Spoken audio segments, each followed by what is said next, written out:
I'm reading, I'm jumping, I'm eating, but I want to eat, I want to jump, I want to read.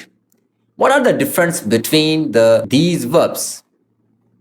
आपको एक challenge दे रहा हूं कि जो मैंने अभी सेंटेंस यूज किए इन तमाम वर्ब्स का, इन वर्ब्स को आप किस तरह से आइडेंटिफाई करेंगे? ये वर्ब्स क्या आइडेंटिफाई किए जाएंगे सेंटेंस में? जिस तरह से मैंने आपको बोला कि आई am jumping, I am reading, I am eating, तो ये कौन सा सेंटेंस है जिसको मैंने कुछ और सेंटेंसेस में यूज किया? जिस तरह से मैंने कहा I want to jump, I want to eat, I want to read, तो इन दोनों को मैंने डिफरेंट वे से डिफरेंट सेंटेंसेस में यूज किया।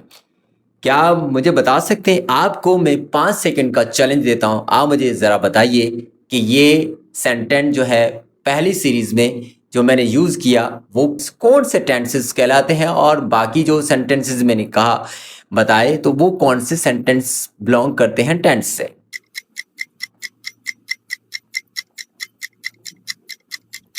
तो जे लें, आपका चैलेंज का टाइम हो गया है ओवर। मैं आपको आज बताने जा रहा हूं डायनामिक और स्टेटिव वर्ब्स के बारे में। मुझे कहते हैं दर्शन धीरानी, इंग्लिश ट्रेनर। मैं आपको आज बताऊंगा डायनेमिक और स्टेटिव वर्ब्स का यूजेज।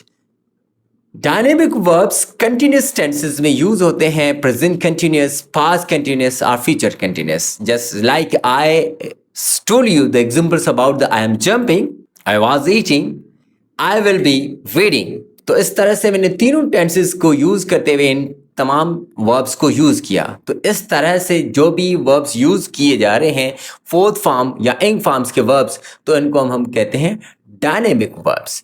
जबकि स्टेटिव वर्ब्स कौन से होते हैं? ऐसे वर्ब्स जो स्टेट में टू बी सेंटेंसेस में यूज होते हों और हम किसी भी सब्जेक्ट को एम्फेसाइज करने के लिए हम उस वर्ब्स को यूज करें।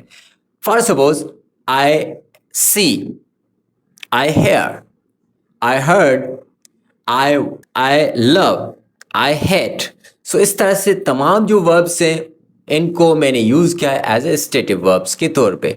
जबकि अगर मैं इसको एम्फेसाइज के तौर पे यूज़ करूं तो मैं इस तरह का एग्जाम्पल आपको दे सकता हूं, how are you feeling now. एक और सेंटेंस है जो कि अगर आपसे मैं शेयर करता चलूं, I am just testing the cake, I am just testing the cake. तो इस तरह के जो स्टेटिव वर्ब्स थे वो बिल्कुल इसके अपोजिट में यूज होते हैं जो डायनेमिक वर्ब्स होते हैं।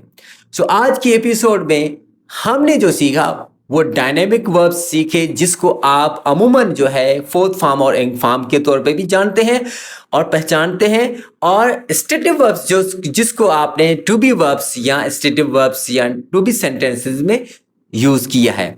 तो आज आपको मैं एक चैलेंज दे रहा हूं कि स्टेटिव वर्ब्स कितने हैं और कहां कहां पे आपने यूज किए हैं, मुझे कमेंट्स में शेयर कीजिएगा। नेक्स्ट एपिसोड में आपसे मिलते हैं एक न्यू टॉपिक के साथ।